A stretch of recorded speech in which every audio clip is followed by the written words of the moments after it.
સુરતના નાસિરનગર ડિમોલેશન મામલે આવાસ ફાળવણીના ડ્રો પહેલા જ વિવાદ સર્જાયો છે.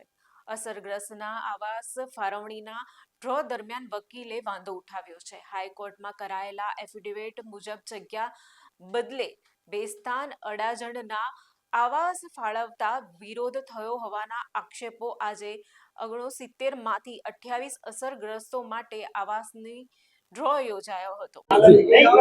Advocate Dhaval Rana early morning મારી ઉપર એક લેટર આવ્યું અને લેટર પ્રમાણે એવું જણાવવામાં આવ્યું હતું કે આજે સાંજે 4 વાગે વહીવટ ભવન સેન્ટ્રલ ઝોન ખાતે આવાસ એલોટમેન્ટનો લકી ડ્રો રાખવામાં આવેલ છે, જેથી કમ્પલસરી અસરગ્રસ્તોને લઈને આપણે ત્યાં હાજર રહેવાનું છે. જેથી મેં અસરગ્રસ્તોને જાણ કરી અને આજે અહીંયા હાજર થયા. હવે હાજર થયા તો ખબર પડી કે આ લોકો જે આવાસ અમને એલોટ કરવાની વાત કરી હતી તે સુમન મંડળ અને સુમન વાણિક એ જહાંગીરપુરા અને જહાંગીરાબાદના હતા. એ એલોટમેન્ટની વાત કરી હતી. હવે અહીંયા આવ્યા તો ખબર પડે છે કે ભેસ્તાણ અને એલપી સવાણી ક્રોમા પાછળ જે આવેલા ઈડબ્લ્યુએસ આવાસ છે તે છે, જેથી આ આવાસ માટે અસરગ્રસ્તો જવા માટે રેડી નથી અને ત્યાં એલોટમેન્ટ કરવામાં આવે તો એની સામે લોકોને વાંધો છે, જે અમે લેખિતમાં નામદાર ગુજરાત હાઈકોર્ટમાં બી રજૂ કરીશું અને હમણાં એસએમસી ને પણ લેખિતમાં અમે એ વાંધો રજૂ કરવાના છે.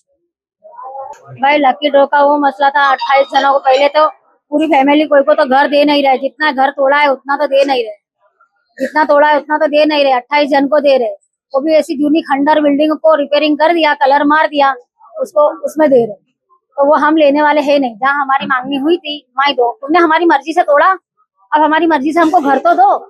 हमारी मर्जी तुमने तोड़ते टाइम तो पूछा नहीं, अब देने के टाइम पर हमारे को तो दो ना। घर इतने सारे थे कि तुमने 28 घर की डोलो कर रहे हो, तो बाकी फैमिली कहाँ जाएगी? और एक वेरे के ऊपर एक दे रहे हो, फिर उसके घर में रहने वाले सदस्य क्या जाएंगे?